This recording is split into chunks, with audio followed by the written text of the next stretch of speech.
One has only to stand on the shore to feel the power of the waves and to sense the hidden currents. The green economy is a blue world. But let us not forget also that blue is the new green. It can be argued that living within daily sight and sound of waves sharpens the senses. How it can be retrieved from the sea using social media.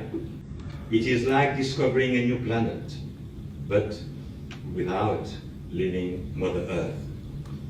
We should be more like gardeners, preparing the ground and allowing the plants to grow.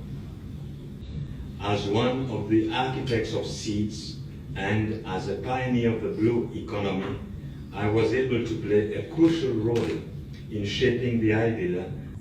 It is really hard to think